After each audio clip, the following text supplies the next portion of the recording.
goes.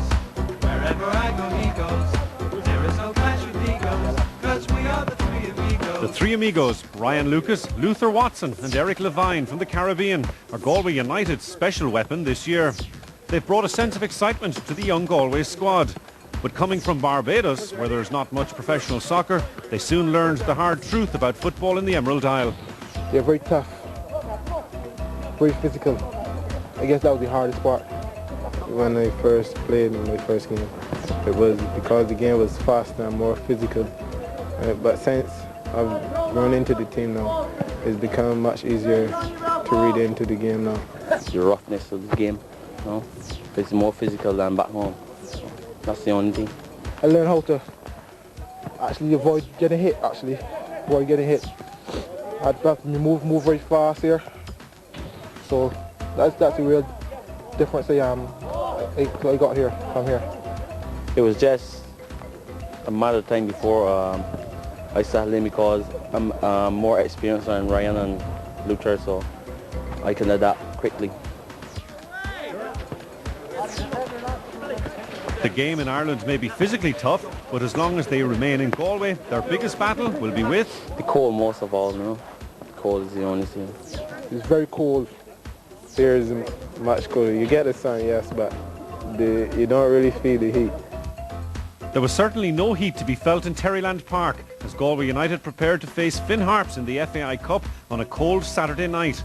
The crowd still remember that in 1991 Galway won the Cup and lifted everyone's morale. But since then they have yo-yoed from the First Division to the Premiership and back. Fáilte speisialta ar gúirteoirí as tíor chuma as an céad cuairteach go anseo ar fáilte rilam ó tinú anuachan ó Gábhlíonach. Good evening everybody and a warm welcome to Terryland Park for this auspicious second round cup tie between Galway United and Finn Harps. Your match programme tells you that this will be the 27th meeting between the teams and the first in the FAI Cup. Well done to the Galway United under-17s who travelled to Abbey Field today and had a smashing 5-0 victory. The Terryland Development Committee have been busy since you were here last. They have stepped to the terrace on the far side of the ground, and we commend the Galway District League and indeed Galway United for their joint effort in the promotion of Galway soccer and in particular their development of the ground here at Terryland Park. The other new addition to Terryland Park is manager Don O'Riordan. A veteran of 25 years in British football, he played at Derby under Tommy Docherty and eventually he went on to manage Torquay. The first thing that I did when I was told about the interest in myself as far as the job was concerned was ring Dennis Clark, the ex-manager of Galway United, who was a friend of mine who spent time in England in the early years of my career, and Dennis obviously had to finish last year because of work commitments and what have you, and he spoke so highly of the people involved with the club, the facilities and the lads who were here, so I came and had a look and liked what I saw.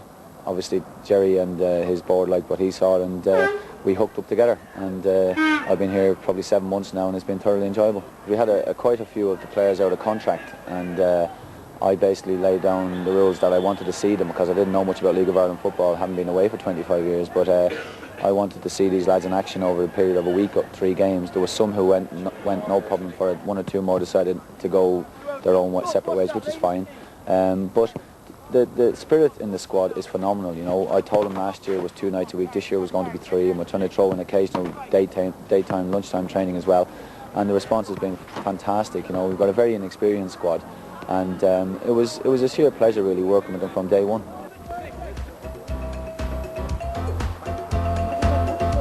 It was during his time at Torquay that Don established his links with Barbados, and he's happy with the effect his signings are having on the team and the supporters.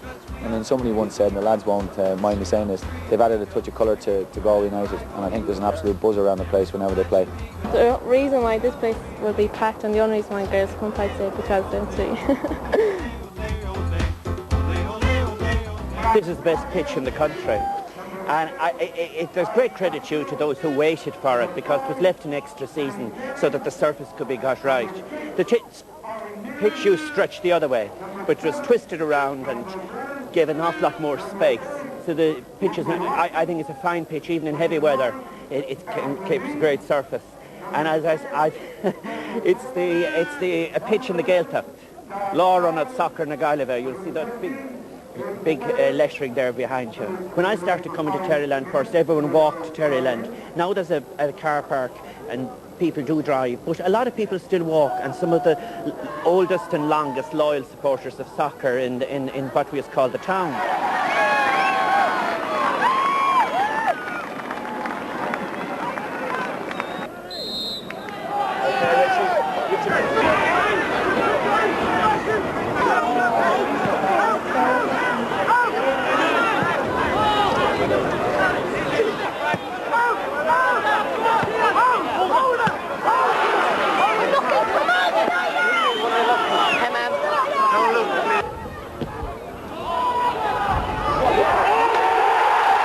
Galway were the first to score, but Finn Harps struck back quickly and scored twice. Despite going in 2-1 down at half-time, the biggest crowd of the season still celebrated young Galway player Ian Rossiter's call-up to the Irish under-16 international squad.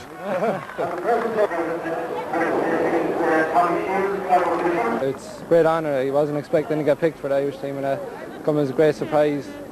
I was just happy, really over the moon.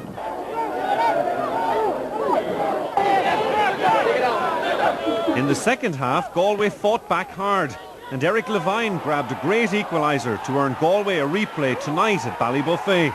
Exciting times for Galway, a club with a novel line in fundraising promotions.